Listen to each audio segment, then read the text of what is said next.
अस्सलाम वालेकुम, क्या हाल है? Good evening, good morning, good afternoon, जब भी आप ये वीडियो देख रहे हैं। और कैसा चल रहा है? सब चीजें बढ़िया है। अभी तक हमने क्या शुरू कर दिया है? हमने एनिमल किंगडम शुरू कर दिया है। हम अपने किंगडम की ओर बढ़ गए हैं। हम पहले ही चैप्टर में हम बहुत बेसिक देखते थे, आज भी हमें उस बेसिक से रूबरू होना है, हमें उसे देखते हुए चलना है। और उसमें हम क्या देखे थे? सबसे इंपॉर्टेंट क्या था जो हमने फ्लो चार्ट देखा था, है ना? उसमें हमने डिप्लोब्लास्टिक, ट्रिप्लोब्लास्टिक, एसीलोम, सीडोसीलोम, सीलोमेट, सारे ऑर्गेनाइजेशन प्रोटोजोन से लेकर आपके ऑर्गन लेवल तक, ये सारे ऑर्गेनाइजेशन को हमने वहां पे देखा था। याद है? अब वो सारी चीजें याद होंगी तो आपके बहुत से क्वेश्चन ऑलरेडी वहां पे सॉल्व होंगे। अब उसके आगे हमें क्या करना था कि सर हमने जैसे बात किया एसीलोम, सीडोसीलोम, सीलोमेट, डिप्लोब्लास्टिक, ट्रिप्लोब्लास्टिक, तो ये इसका फॉर्मेशन कैसे होगा, ये होते क्या है एक्चुअल में, कैसे फॉर्म होते, यानी उन सारी चीजों को जो हमने ब्रीफली पढ़ा उसे अब आगे बढ़ाना है, डिस्क्राइब करना है और डिस्क्रिप्शन में पढ़ते हुए बढ़ाना है। सही बात है? ठीक है। तो आपके सामने यहाँ दिख रही होगी चीजें, क्योंकि ऑब्वियसली लिखने में बहुत टाइम जाता है तो ऐसे समझने में ज्यादा टाइम रहेगा, आपका ध्यान लिखने और समझने दोनों में नहीं रहेगा, तो ध्यान ज्यादा बनता है। This is the most effective idea. जहां पे जरूरत होगी कि समझ लिख लिख के समझाया जाए, लिख लिख के समझाया जाएगा, but the main thing is कि टाइम पे सिलेबस भी कंप्लीट हो और आपको ये सारी चीजें आराम से समझ में भी आए। ठीक है? और हाँ, वो डाउट आपके बहुत कम आए हैं। आज मैंने देखा एक बच्ची का कॉल डाउट था, दो लोग का डाउट था आई थिंक, है ना? एंड होप आपका डाउट सॉल्व हो रहे हो। नहीं होते हैं उस टाइम डाउट में आप ठीक से रिप्लाई किया कीजिए, पूछा कीजिए क्या डाउट है। और डाउट पूछने में झिझलाना नहीं है, टेंशन नहीं लेना है कि अरे सर क्या बोलेंगे, इसका जवाब क्या देंगे। आपका डाउट क्या है पूछिए, इससे सामने समझ में भी तो आएगा कि आप में चल क्या रहा है, आप कितना कर रहे हैं। क्योंकि मुझे कैसे पता चलेगा कि आप पढ़ाई कर रहे हैं कि नहीं, आपका फोकस है कि नहीं, क्योंकि जब तक आप उस प्रोग्रेस सेट में नहीं बढ़िएगा इस मेहनत का कोई फायदा नहीं है। ठीक है? चलिए, तो सबसे पहले हम क्या देखेंगे सर? सबसे पहले हम देखेंगे टाइप्स ऑफ सीलोम को। सीलोम क्या होता है हमने पहले देखा sir, coelom is cavity. Coelom cavity होती है ना, जो भी कैविटी, मैंने कहा ये मुंह है, ये इसको जब हम ह्यूमन फिजियो में पढ़ेंगे तो इसको क्या बोलते हैं सर? इसको बकल कैविटी बोलते हैं। तो कैविटी मतलब क्या? स्पेस होना। ठीक है? तो दैट इज सीलोम। तो सबसे पहले क्या होगा? ए सीलोम। ए सीलोम मतलब कोई भी कैविटी उसमें होगी क्या? बोलो ना भाई, होगी क्या? सर ए सीलोम है, A means absent, this means no cavity. ठीक? तो मतलब क्या होगा? ये जो आउटर लेयर है ये क्या होगा? एपिडर्मिस, और ये इनर क्या होगा? एंडोडर्मिस। फाइन। इन दोनों के बीच में कोई कैविटी नहीं होगी, कोई स्पेस नहीं होगा। इसे भर दीजिए, इस कैविटी को भर दीजिए। ठीक है? भरते जाइए, समझ जाइए मतलब ये पूरा भरने में बहुत टाइम लग जाएगा, मार्कर से चौंक रहता है तो बनाया जाता है। ठीक? ये कैविटी नहीं होगी, ये भी कैविटी नहीं होना, मतलब कैविटी इनर लेयर हो। तो अब इनके बीच में कोई कैविटी दिख रही है क्या? नहीं दिख रही। मतलब क्या है सर? ये क्या है? ये एसीलोम है। ठीक है? अब लेयर कितने दिखे? 1 और 2। याद करो हमने जो चार्ट पढ़ा था, एसीलोम में कितने लेयर थे सर? डिप्लोब्लास्टिक था वो। बॉडी मैनेजमेंट क्या था? 2 लेयर्स थे। देखो 2 लेयर्स है ना भाई? अब क्या आएगा सर? उसके बाद आपने कहा था सीडोसीलोम आएगा। कहां से हमारा ट्रू सीलोम शुरू हो रहा था सर? एनालिट से हमारा ट्रू सीलोम शुरू हो रहा था। तो आपने सीक्वेंस याद रखा है कि नहीं यार? अगर आपने सीक्वेंस याद रखा है तो देखो कितने आसानी से सारी चीजें बनने वाली हैं। अब सर सीलोम डेवलप होना शुरू होगा, ये चाहेगा कि अब बनना शुरू हो। बीच की दीवार हटा दो, बीच की दीवार हटा दो। तो ये इस तरह से कैविटी क्रिएट करना पहले शुरू करेगा। ऐसे नहीं एक झटका मारेगा मूवी की तरह और सारे बिखर जाएंगे, ऐसा तो नहीं होगा ना भाई। ये क्या होगा? ये कुछ कुछ मिटेगा, लाइक दिस। इस तरह से फॉर्मेशन शुरू होगा। यानी अभी भी कैविटी है ना? और नहीं भी है, क्योंकि यहां पर क्या है सर? ये कैविटी नहीं है, ये स्पेस में कैविटी नहीं है, बट यहाँ पे तो सॉरी, यहाँ पे कैविटी नहीं है और यहाँ be कैविटी है। यानी अब कैविटी बनना शुरू कर, जैसे ये कैविटी है, व्हाइट जो दिख रहा है वो कैविटी नहीं है। तो मतलब सर पूरी तरह से अभी वो ट्रू सीलोम नहीं हुआ है, पूरी कैविटी डेवलप नहीं हुई है, थोड़ी सी डेवलप हुई है। तो इसको हम क्या बोलेंगे? स्यूडो। जो कल बताया गया स्यूडो एडिटोरो सेम, दैट इज फॉल्स। तो फॉल्स कैविटी है ना? तो अब सर ये था एपिडर्मिस, ये था एंडोडर्मिस, ये क्या हो गया? सर ये मेसोडर्म नहीं होगा क्योंकि अभी ये लेयर फॉर्म नहीं किया। लेयर फॉर्म दिख रहा है क्या? लेयर है क्या? नहीं है ना। तो ये क्या हो जाएगा? इसको हम बोलते हैं मेसोग्लिया। बहुत इंपॉर्टेंट, और आपकी बुक में बहुत अच्छा डायग्राम दिया हुआ है एनसीईआरटी में, ठीक है, उसे रेफर किया कीजिए। तो mesoglea that is middle layer formation, पर मिडिल लेयर अभी बना नहीं है, अभी ट्रिप्लोब्लास्टिक हो रहा है, वो कंप्लीटली हुआ नहीं है। अब इसके बाद ट्रिप्लोब्लास्टिक फॉर्म होगा। जब ट्रिप्लोब्लास्टिक फॉर्म होगा तो कहीं पे दिख रहा है कि हर जगह कैविटी है ना, हर जगह कैविटी है ना। अब लेयर कितने हो गए? एपिडर्मिस, ये क्या है? एंडोडर्मिस, ये क्या हो गया? मेसोडर्मिस, दैट इज मेसोडर्म। हो गया, 3 लेयर्स फॉर्म हो गए। अब जो ये 3 लेयर फॉर्म हो गए, कैविटी पूरी तरह से फुलफिल हो गई, तो हम क्या कहा? हमने इसे यूसिलोम कहा, ट्रू सिलोम कहा।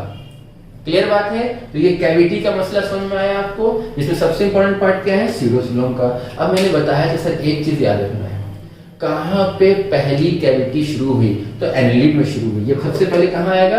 एनालिड में आएगा, ठीक है। ट्रिपल लेयर फॉर्मेशन शुरू हो जाएगा पहले, चूंकि इसको मेसोग्लिया है, मेसोडर्म जैसा है, तीसरा लेयर पर कंप्लीट नहीं है, पर इसीलिए ट्रिप्लोब्लास्टिक बोलते हैं। डिप्लोब्लास्टिक नहीं बोल सकते, ऑब्वियस है, 2 लेयर से ज्यादा है, सर भले सही से नहीं है पर है, तो हम डिप्लोब्लास्टिक नहीं बोलेंगे। तो ट्रिप्लोब्लास्टिक यहां से शुरू हो गया, बट ट्रू सिलोम कहां से शुरू हुआ? सर यहां से शुरू हुआ। कहां? एनालिड से। एनालिड से पहले क्या आता है? एस्केलमेंट्स आता है। तो सीडोसिलोम कहां डेवलप होगा? ये कहां डेवलप है सीडोसिलोम? तो सर ये कहां डेवलप होगा? ये एस्केलमेंट्स में। तो अगर हम सिर्फ सिलोम की बात करें, डिप्लोब्लास्टिक ट्रिप्लोब्लास्टिक को छोड़ दें, क्योंकि आपने पहली रेडियल सिमेट्री और बायलैटरल सिमेट्री उसे देखा है फ्लो चार्ट में, तो सर सीडोसिलोम, एस्केलमेंट्स, उसके बाद आता है एनालिड, ट्रूसिलोम, और उसके बाद सारा ट्रूसिलोम। तो अगर आप सिर्फ एस्केलमेंट्स भी याद रखेंगे कि सीडोसिलोम आपका एस्केलमेंट्स, तो एस्केलमेंट्स से पहले वाला क्या होगा? एसिलोम। एस्केलमेंट्स से बाद वाला क्या होगा? ट्रूसिलोम। रखने की जरूरत पड़ी? पूरे 10 फाइलों को रखने की जरूरत पड़ी? नहीं। Very good. आइए नेक्स्ट, मेटामेरिज्म। मेटामेरिज्म क्या है? Sir segmented body. आप किसी ने अर्थवॉर्म वगैरह देखा होगा, कॉकरोच है, तो कॉकरोच को पलट के देखिए, अगर इतनी जरूरत है आप में, कॉकरोच को पकड़ के पलट के देख सकते हैं। देखिए अर्थवॉर्म वगैरह देखते हैं, बोलते ना अल्लाह जी का अल्लाह का घोड़ा है, वो काला वाला जो होता है, तो ठीक है, तो वो क्या है? उन सब में क्या सेगमेंटेड बॉडीज होते हैं, है ना। तो सेगमेंटेड बॉडीज कैसा होता है? इट्स लाइक दिस, ऐसे सेगमेंट बने होते हैं, है ना, और यहाँ पे टेंटैकल्स होते हैं, यहाँ आईज हो गए। क्लियर है? तो इसी को हम क्या बोलते हैं? Segment body. सेगमेंट बना होता है, सेप्टा लाइक। जैसे फंगस में क्या था? सर फंगस में ये सेप्टा बना होता था। सेप्टा बना होता था कि नहीं बना होता था? देखिए फंगस पे पहुंच गया, फंगस पे सेप्टा बना होता था, यहाँ सिर्फ सेगमेंट बोल रहे हैं। तो इस बेसिस पे 3 तरह के आपके मजहब पाए जाएंगे। सबसे पहले हम अपनी बात करें, वर्टिब्रेट की बात करें, what are we are vertebrate. तो वर्टिब्रेट में इनर मेटामेरिज्म होता है, हमारी बॉडी के अंदर क्या सेगमेंट्स बने हुए हैं, लेकिन बॉडी के बाहर अगर हम अपने वर्टिब्रल कॉलम को देखें, सेगमेंट है कि नहीं है? वर्टिब्रल कॉलम कैसा होता है? बट बाहर कोई सेगमेंट है? कोई सेगमेंट नजर आएगा? नहीं आएगा। तो मतलब क्या? इनर सेगमेंट होता है किसमें? वर्टिब्रेट। ऐसा बाहर से नहीं दिखेगा। क्लियर? अब आइए एनालिड में आइए। तो एनालिड की अगर बात करें तो उसमें दोनों जगह मसला है। आउटर सेगमेंट भी होता है जिसे हम क्या बोलेंगे? मेटामेरिज्म बोलेंगे। इनसाइड सेप्टा फॉर्मेशन होता है, स्टैक होता है, जस्ट लाइक वही फंगस का जो हमने बनाया, उसमें ऐसा मसला होता है। तो आउटर भी होता है सेगमेंट, इनर भी होता है सेगमेंट, इसीलिए 2 नाम दे दिया गया उसे। क्या नाम दे दिया गया? आउटर वाले को मेटामेरिज्म बोल दिया गया, इनसाइड वाले को सेप्टा बोल दिया गया। बहुत बार ये क्वेश्चन आया है क्या कि किसमें दोनों आउटसाइड इनसाइड मेटामेरिज्म पाया जाता है? तो दैट इज एनालिड, है ना। अब ऐसा नहीं है मेटामेरिज्म पाया जाता है तो आप बोलिएगा नहीं नहीं नहीं सेप्टा पाया जाता है, एक ही बात है। डिफरेंशिएट करने के लिए जुड़वा लोग हैं तो नाम अलग अलग रखना होगा ना, तो इसीलिए नाम अलग अलग है। अगर पार्टिकुलरली सेप्टा दिया हुआ है और मेटामेरिज्म दिया हुआ है कि इनसाइड वाले को क्या कहते हैं, आउटसाइड वाले को क्या कहते हैं, और ऑप्शन में आपका मेटामेरिज्म सेप्टा है तो ये सही होगा, वरना सेप्टा नहीं है तो फिर मेटामेरिज्म सही होगा। तो अगेन ऑप्शन बेसिस पे क्वेश्चन का वर्क होता है, ठीक है। अब सर देखिए इनर हो गया, आउटर इनर हो गया, तो बचा क्या? आउटर खाली। सिर्फ इनर हो गया, आउटर इनर हो गया, बचा गया सिर्फ inner outer, and that is arthropoda जिसकी हम बात कर रहे थे, है ना। तो उसमें क्या होगा, आउटसाइड मेटामेरिज्म, आउटसाइड से आपको दिख जाएगा कि क्या हो रहा है, मेटामेरिज्म शो हो रहा है, पक्की बात है। आइए now come to locomotory organ, locomotion, there is a two thing, locomotion and movement, what is the difference? Locomote होना मतलब चलना, मैं यहाँ ऐसे बढ़ा, है ना, तो मैं क्या किया, लोकोमोट किया, मैंने हाथ को ऐसे से हिलाया, तो मैंने लोकोमोट नहीं किया, मैंने मूवमेंट किया। जब जाते तो बोलते ना हाथ को मूव करो, हाथ को लोकोमोट नहीं कर सकते, एक जगह से जगह नहीं ले जा सकते, फिक्स है ना, उसका बेस फिक्स है। That is the difference between locomotion and movement. Locomote मतलब चलना, मूवमेंट मींस बस खड़े खड़े अपनी जगह से उसे मूव कराना, हिलाना, ठीक है। चलिए, तो इन जनरल लोकोमोटरी ऑर्गन को क्या बोलते हैं, अपेंडेजेस बोलते हैं। एलो मींस लोकोमोटरी ऑर्गन, और एनिमल में क्या होता है, फीडिंग पर्पस से भी काम आता है। ऑब्वियस है, लोकोमोटरी ऑर्गन है, जैसे पैर है, अब हमारा तो पैर और हाथ डिफरेंशिएटेड है ना, बट जो पहले वाले एनिमल होंगे, हम तो वेल डेवलप है ना, हमसे जो पहले होंगे उनका क्या होगा, वही पैर से चलेंगे, उसी चीज से खाते हैं, आपने देखा भी, तो that is for feeding purpose. उसके कुछ एग्जांपल्स हैं बहुत अच्छे, बहुत प्यारे, कि पैरापोडिया, पैरापोडिया, पोडिया मींस पैर, अपेंडेजेस, ठीक, पोडिया जहां भी आ जाए, अपेंडेजेस पैर की बात हो रही है। और पैरा, पैराबोला पढ़ते हैं ना, तो para means parallel, para means parallel, clear है। पैरेलल लेग, यानी जो लेग का डिस्ट्रीब्यूशन होगा, अगर आप बनाएंगे इन्हें, तो ये पैरेलल होंगे, तो एक दूसरे के पैरेलल होंगे, तो समझ रहे हैं, एकदम पैरेलल होंगे, तो उसको क्या बोलेंगे, पैरापोडिया बोलेंगे। टेंटैकल्स, ये जो निकले हुए हैं टेंटैकल्स, वो किसका एग्जांपल, हाइड्रा में होगा, हाइड्रा में बहुत शुरू में ही पहले ही पढ़ना है। फिन्स तो किसमें होते हैं, फिन्स नहीं मूव करते हैं ना, फिश किससे मूव करते हैं, फिन्स से, तो उनका लोकोमोटिव ऑर्गन क्या हो गया, फिन्स हो गया, तो दैट इज फिश। अब आर्थ्रोपोड, आर्थ्रो मतलब क्या होता है, जॉइंटेड, पोडा, अगेन पोडा आया, पोडिया, पोडा मतलब leg, jointed leg, jointed appendages, तो उसमें क्या होते हैं, जॉइंटेड होते हैं उनके अपेंडेजेस, आपने देखा होगा, अभी ये जानते हैं, और ये पूरे के पूरे आर्थ्रोपोड में कैरेक्टरिस्टिक फीचर मिलेंगे। अब किसी किसी में 4 अपेंडेज होते हैं, कितने, 4, तो हम क्या बोलेंगे, टेट्रापोडा, लाइक रेप्टाइल्स, बस समझ में आई। तो देखो जहां जहां पोडा आ रहा है मतलब क्या, पैर, अपेंडेजेस, तो जिससे आप मूव करेंगे वो आपका लोकोमोटरी ऑर्गन कहलाएगा। सिंपल है मामला, लिख लीजिए ना।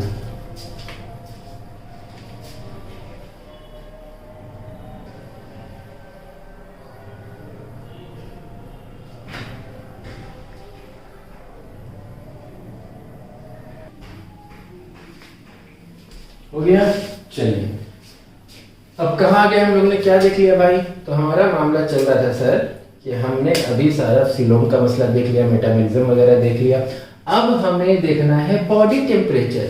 जैसे हम अभी ठंड का मौसम चल रहा है ना, स्वेटर पहन रहे हैं, जैकेट पहन रहे हैं, रात में कंबल रजाई ओढ़ रहे हैं, ऐसा क्यों हो रहा है, हम देखते हैं बहुत से एनिमल नहीं उड़ते, क्या सबको ठंड लगती है या नहीं लगती है, ऊपर ऐसे बनाया, जैसे पोलर बियर है ना, उन्हें ठंड में उतनी ठंड नहीं लगती, उनका बॉडी ऐसा कवर्ड अप है, उनका बॉडी में रजाई है, तो उन्हें ठंड नहीं लगती, गर्मी में उन्हें मुश्किल हो जाएगी ना। हमें क्या होगा, हम गर्मी में भी सर्वाइव कर जाते हैं, ठंड में भी सर्वाइव कर जाते हैं, अंटार्कटिका में भी सर्वाइव कर जाते हैं, रशिया में सर्वाइव कर जाते हैं, कश्मीर में सर्वाइव कर जाते हैं, यहाँ झारखंड बिहार में सर्वाइव कर जाते हैं, मुंबई में कहीं भी सर्वाइव कर जाते हैं, हम सर्वाइव कर सकते हैं कुछ थोड़ा पहन वहन के। मतलब क्या हुआ कि 2 मसले हैं सर, क्या 2 मसला है सर, कि we are homeotherms, what are we, homeotherms, जब भी थर्म्स लग जाए, थर्मामीटर, बॉडी टेम्परेचर जिससे नापते हैं, तो थर्म्स मतलब टेम्परेचर, फाइन, थर्म्स मतलब temperature, homeo means warm, homeo means blood, ठीक है, वार्म ब्लड, जिनका खून क्या हो, गर्म हो, मतलब ये है, खुजर को मान लो भाई, मतलब ये है जो बॉडी टेम्परेचर को क्या करते हैं, wide range of body temperature, जैसे हम अभी टेम्परेचर 6 डिग्री चला जाए और गर्मी में 45 डिग्री चला जाए, वाइड रेंज ऑफ टेम्परेचर है कि नहीं है, बट हम उसमें सर्वाइव कर रहे हैं, and that's why we are called as homeotherm. जो बॉडी टेम्परेचर को क्या कर सकता है, वार्म ब्लडेड है, वो क्या कर सकता है, वाइड रेंज बॉडी टेम्परेचर को मेंटेन कर सकता है, उसमें सर्वाइव कर सकता है। बट क्या हमारा बॉडी टेम्परेचर चेंज होता है? अपना बॉडी टेम्परेचर चेंज, हमारा बॉडी टेम्परेचर क्या है, 37 डिग्री सेंटीग्रेड।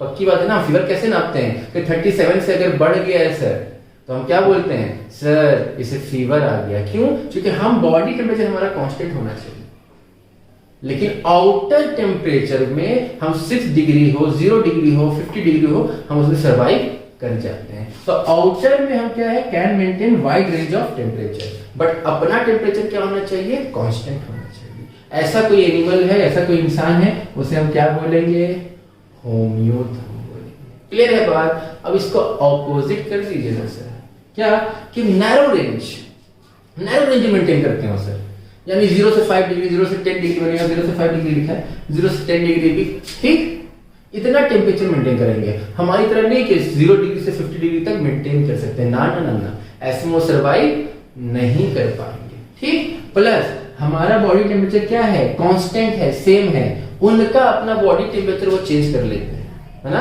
अगर वो सर्वाइव कर सकते हैं, लाइक पोलर बियर है, वो -20 में सर्वाइव कर सकते हैं। अगर टेम्परेचर -10 हो गया, उनका बॉडी टेम्परेचर भी क्या है, उसके अकॉर्डिंग चेंज हो जाएगा। हमारा बॉडी टेम्परेचर उसके अकॉर्डिंग चेंज नहीं होगा। These are the two different. क्या दो डिफरेंट सर? हमारा वाइड रेंज है, हम आउटर टेम्परेचर को वाइड रेंज मेंटेन कर सकते हैं, ये नैरो रेंज मेंटेन कर सकते हैं। ठीक, हम अपने बॉडी टेम्परेचर चेंज नहीं कर सकते हैं, वो चेंज कर सकते हैं। पक्की बात, नो कंफ्यूजन। जैसे आप सुनते हो ये माइग्रेटरी बर्ड्स के बारे में, वो बर्ड्स ऐसे होते हैं साइबेरिया से आते हैं, हमें पढ़ना भी है। साइबेरिया से वो बर्ड आते हैं राजस्थान में, कोलोराडो नेशनल पार्क में, है ना। माइल्स ऑफ माइल्स करके आते हैं, सफर करके आते हैं। कैसे, क्यों आते हैं, क्या जरूरत है, घूमने का मन किया, चलो आउटिंग पे चलते हैं, ऐसा मन किया क्या? नहीं, वो क्यों आए? क्योंकि वहां ठंड बहुत बढ़ गई, उस ठंड में वो सर्वाइव नहीं कर सकते, उतना टेम्परेचर में सर्वाइव, लो टेम्परेचर सर्वाइव नहीं कर सकते, तो वो ठंड में फिर यहाँ आ जाते हैं। समझ रहे हैं? तो वो क्या हो गए सर, वो क्वाइकिलोथर्म हो गए। बात समझ में आई? पक्की बात, ठीक है। अब स्क्रीटरी सिस्टम में आते हैं हम। स्क्रीटरी सिस्टम क्या है? अब ये चीज जो बेटा पढ़ाई जा रही है, कल की क्लास में जो पढ़ाई गई और आज की क्लास में जो पढ़ाया जा रहा है, वो बहुत इंपॉर्टेंट है।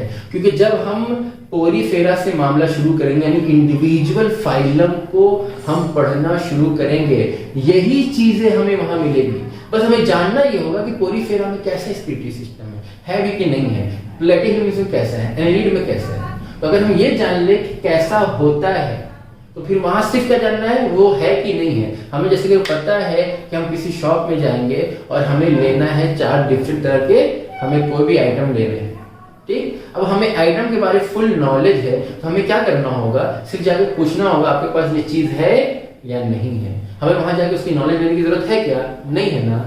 अगर हमने नॉलेज नहीं लिया तो क्या होगा, हर दुकान में जाके हमें बार बार नॉलेज लेना पड़ेगा, टाइम वेस्ट होगा। इसलिए पहले हमें समझ जाना है अच्छे से, यही सिस्टम आपको वहां पर एकदम हलवा है, आसान है मामला, बहुत आसान हो जाएगा मामला अगर आप ये 2 क्लास को सही से समझ रहे हैं।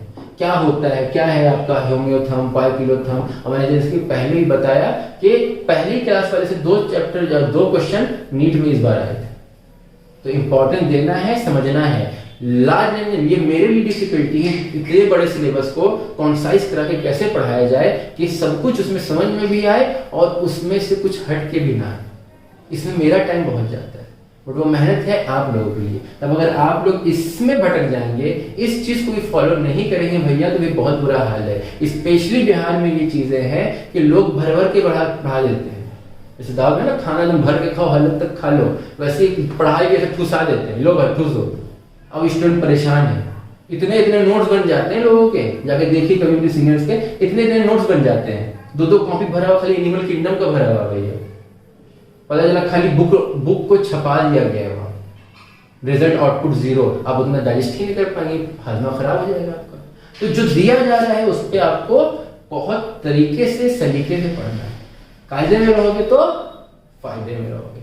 पक्की बात है, बोल रहा है, पक्की बात है, ठीक है। आ जाओ। तो स्क्रीटरी सिस्टम, अब स्क्रीटरी सिस्टम कैसा है, what are we are ureotelic, है ना। तो 3 तरह के स्क्रीटरी सिस्टम होते हैं, अमोनोटेलिक, यूरियोटेलिक, यूरिकोटेलिक। अब नाम से देखो, अमोनो क्या सिक्रीट करता होगा, अमोनिया, यूरियो क्या सीक्रेट करता होगा? यूरिया। यूरिको क्या सीक्रेट करता होगा? Uric acid. तो नाम से ये तीन चीज आ गए। अब सर सवाल ये उठता है, आप बात करते हैं लॉजिक की, तो आप हमें बताइए सर कि ये ऐसा क्यों? अब देखो पढ़ने और सुनने में फर्क क्या है। ये चीज आपको बताई गई, आपने पढ़ लिया, अभी समझा नहीं, आपको लग रहा समझ में आ गया, भाई सिंपल तो है, अमोनोटेलिक अमोनिया करेगा, यूरियोटेलिक यूरिया सीक्रेट करेगा, यूरिकोटेलिक यूरिक एसिड सीक्रेट करेगा। ये जस्ट पढ़ना हुआ, आपने उस चीज को समझा नहीं है। समझना किसे कहते हैं? समझना इसे कहते हैं कि सर अमोनोटेलिक अमोनिया क्यों सीक्रेट कर रहा है, क्या रीजन है कि एक्वेटिक एनिमल अमोनिया सीक्रेट कर रहा है, क्या रीजन है कि हम यूरिया सीक्रेट कर रहे हैं, क्या रीजन है कि कैमल आपका यूरिक एसिड सीक्रेट कर रहा है, ये है समझना। तो क्या कर रहा है सर, ये जो हमने लिखा है कि मोस्टली एक्वेटिक एनिमल अमोनोटेलिक होते हैं। क्यों होते हैं? क्योंकि अमोनिया में वाटर का रिलीज बहुत ज्यादा होता है, वाटर का यूसेज अमोनिया बहुत ज्यादा करता है, ठीक है। तो जब वाटर यूसेज बहुत ज्यादा करेगा तो उसके लिए क्या होना चाहिए, यानी वाटर लॉस बहुत ज्यादा होता है, तो उसके लिए क्या होना चाहिए? आपके पास वाटर ज्यादा होना चाहिए, कम? बोलो ना भाई, अगर वाटर लॉस बहुत ज्यादा है तो आपके पास वाटर ज्यादा होना चाहिए, कम? कम होगा तो हम लॉस ज्यादा कर ही नहीं पाएंगे। तो हमारे पास वाटर कंटेंट ज्यादा होना चाहिए, है ना, ताकि हम डिहाइड्रेटेड ना हो वाइल यूरिनेशन। तो इसलिए एक्वेटिक एनिमल क्या करते हैं? अमोनोटेलिक होते हैं, अमोनिया रिलीज करते हैं। जो वाटर कंटेंट बहुत है, कोई टेंशन नहीं, पानी में तो है, अमोनिया रिलीज कर देंगे। तो अमोनिया में क्या होता है? वाटर लॉस मैक्सिमम होता है। What are we? ना हमारे इसमें पानी ज्यादा है, ना हमारे इसमें पानी कम है। हमारे इसमें क्या है, हम बहुत ज्यादा पानी का लॉस भी नहीं कर सकते और बहुत ज्यादा स्टोर रिस्टोर भी नहीं कर सकते हैं। हम इसकी किस सिस्टम में पढ़ेंगे ह्यूमन फिजिक्स में, इसे भी डिटेलिंग में, है ना। तो हम उससे बहुत ज्यादा स्टोर भी नहीं कर सकते और बहुत ज्यादा लॉस भी नहीं कर सकते। तो यूरिया क्या होता होगा? तो सर यूरिया वो होता होगा जिसमें ना बहुत ज्यादा वाटर का लॉस हो रहा है और ना बहुत ज्यादा वाटर का रिटेंशन हो रहा है। पक्की बात, वी आर इन मिडिल। तो मैमल्स और हाई एनिमल्स क्या हो गए? यूरियोटेलिक हो गए। अब आइए यूरिकोटेलिक। बहुत से बर्ड्स भी क्या होते हैं? यूरिक एसिड रिलीज करते हैं, क्योंकि वो टेरेस्ट्रियल होते हैं। जैसे कैमल क्या है? डेजर्ट में पाया जाता है ना। अब डेजर्ट में वाटर की स्कैर्सिटी होगी या बहुत ज्यादा वाटर होगा? बोलो ना भाई, स्कैर्सिटी होगी। तब ऑब्वियस है एनिमल को वाइल यूरिनेशन अगर वाटर लॉस ज्यादा हो गया तो भी डिहाइड्रेटेड हो जाएगा।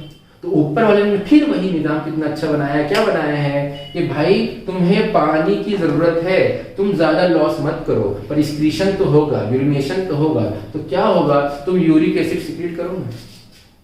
क्या होगा यूरिक एसिड से? तो सर यूरिक एसिड से ये होगा कि water loss is minimum,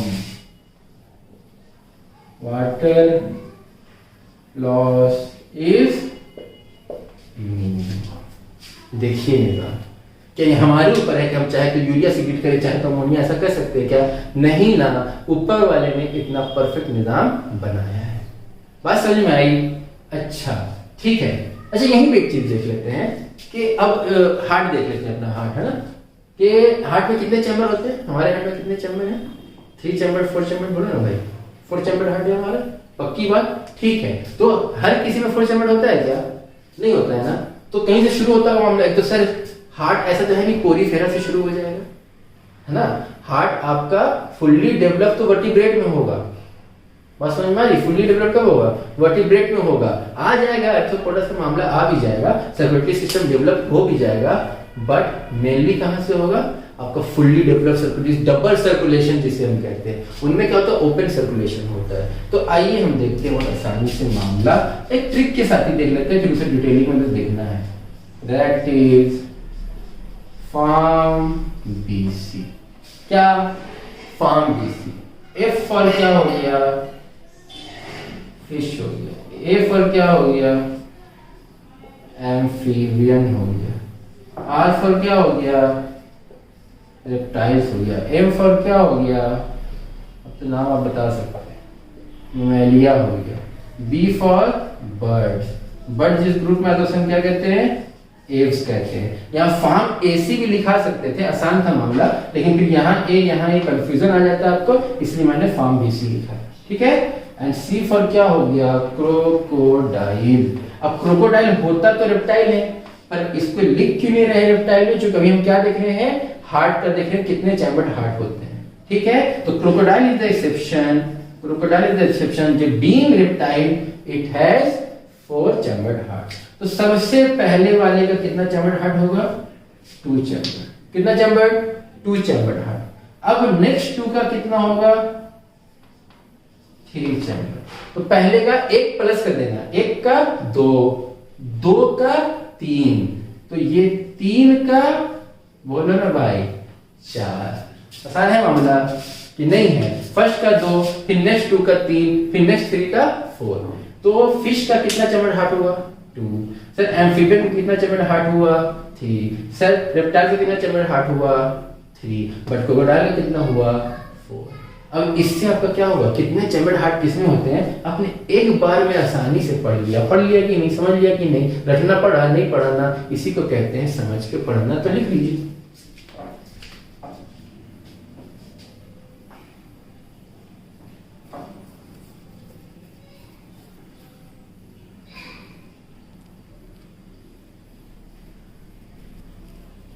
heart है भाई इसमें। हाँ 2, ऐसा नहीं मैंने 2 लिखाया है 3 लिखा था, अभी 2 3 लिखा गया, फिर कल को याद करें ये 2 3 था क्या। तो 3 चैम्बर्ड हार्ट 2 चैम्बर्ड हार्ट पूरा लिखिएगा, वरना आप लोग तो महान हैं।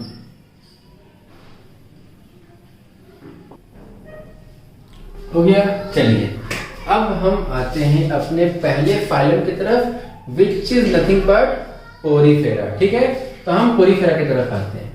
अब पोरीफेरा में अगर हम देखेंगे तो देखो हर फाइलम में ना एक कैरेक्टरिस्टिक फीचर होगा, हर हाल में होगा। इसमें क्या है, इसमें वाटर कैनाल सिस्टम पाया जाता है, वाटर ट्रांसपोर्ट सिस्टम पाया जाता है, कैनाल सिस्टम पाया जाता है।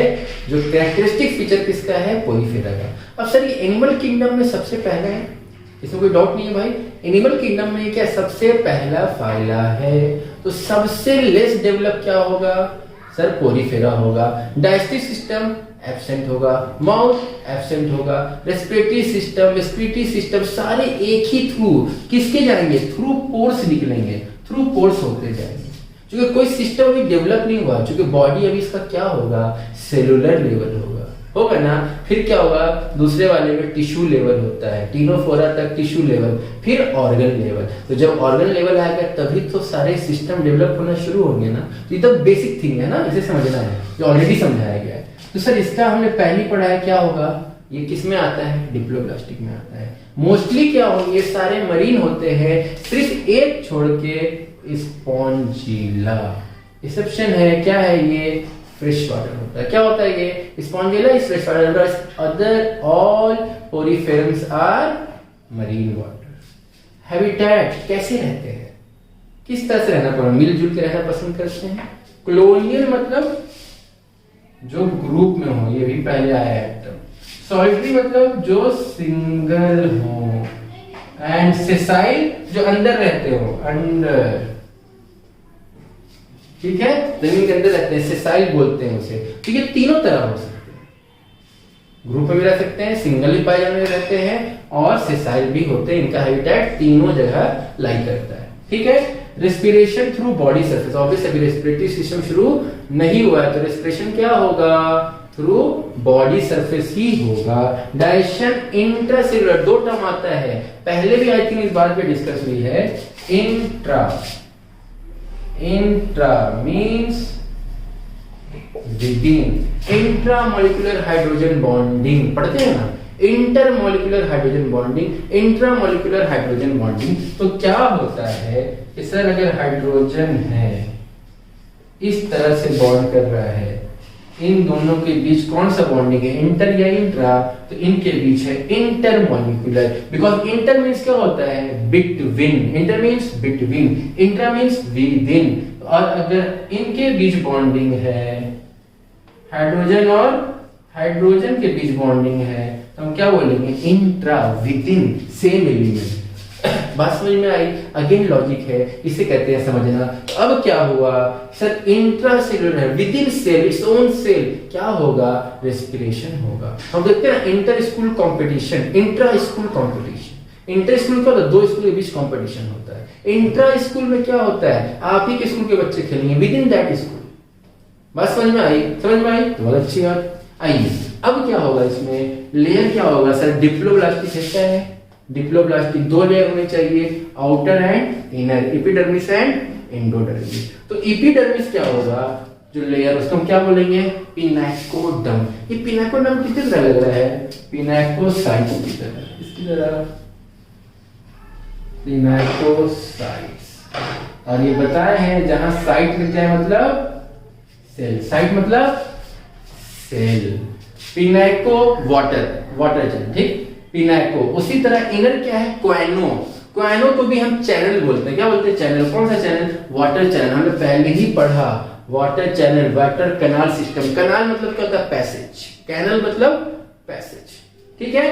तो वाटर चैनल होगा, तो वाटर चैनल कहाँ होगा, ऑब्वियस है बाहर तो नहीं होगा ना।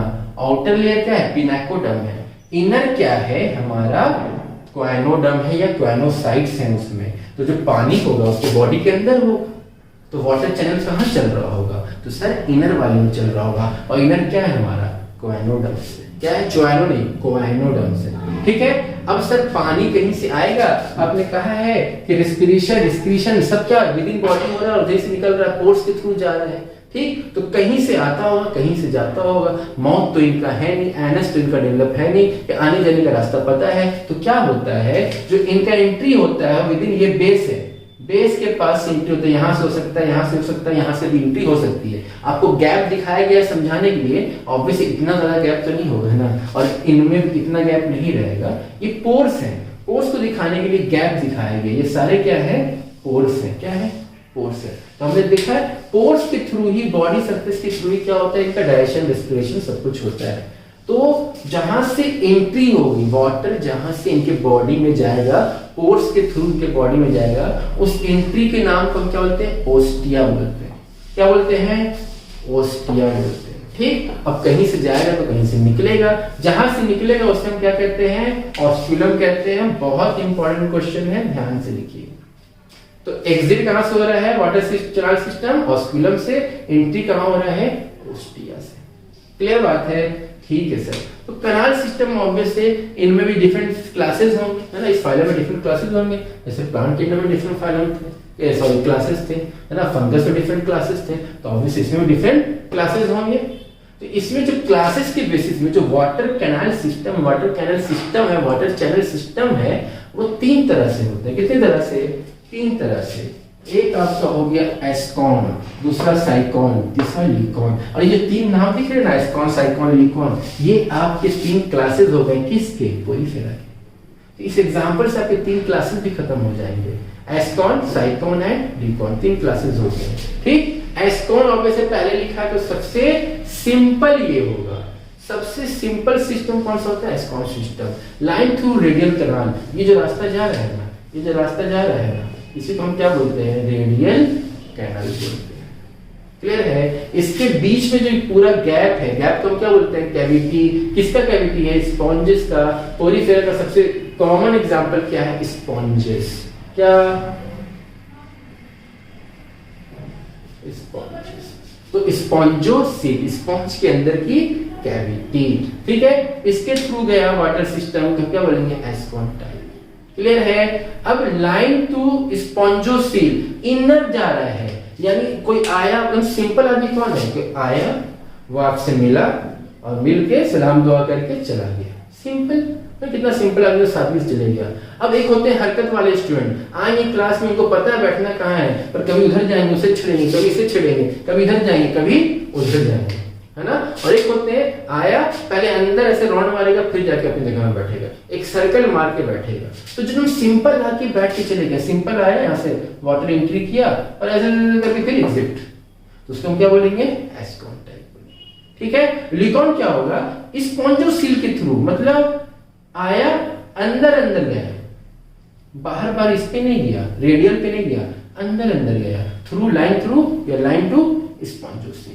एंड द लास्ट इज सबसे एकदम भयानक टाइप का, आपके दोस्त, आपका स्टूडेंट, है ना, आपका जानने वाला, जो सबसे एकदम खबरदार दोस्त होगा, खतरनाक दोस्त होगा। क्या करता है वो, हरकत करता है। क्या हरकत करता है, आएगा, रेडियल के नाम में जाएगा, फिर स्पॉन्जोसील में जाएगा, फिर रेडियल कैनाल में, फिर स्पॉन्जोसील, फिर रेडियल, घूमता फिरता रहेगा, नाक का कोई असर ही नहीं है। वैसे को हम क्या बोलेंगे, ल्यूकॉन टाइप बोलेंगे, most complicated and advanced type, most complicated. Obviously कभी बाहर कभी अंदर कभी बाहर, हरकतुद्दीन ऐबक है वो, क्या है, ठीक है।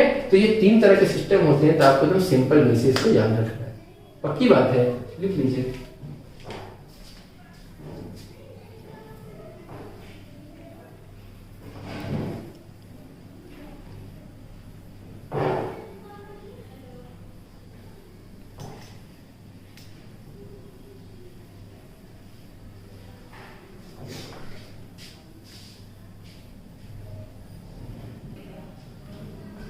हो गया, चलिए।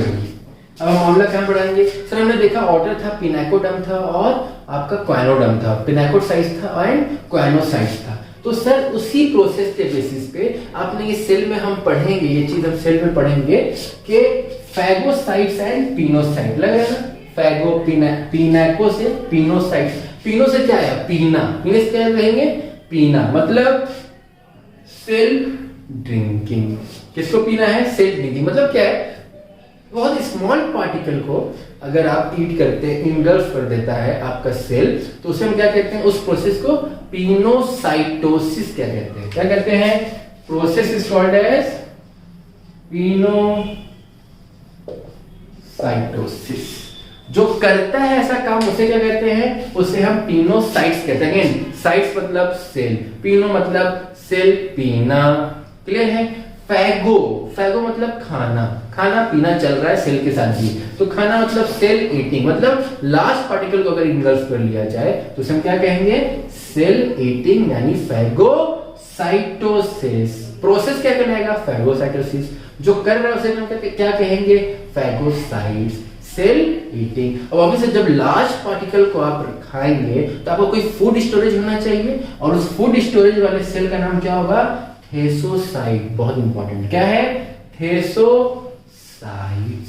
तो सर जो खाया लार्ज फैगो, कम खाया पीनो, तो उसको हम क्या बोल रहे हैं, cell drinking, cell eating, phagocytosis, pinocytosis.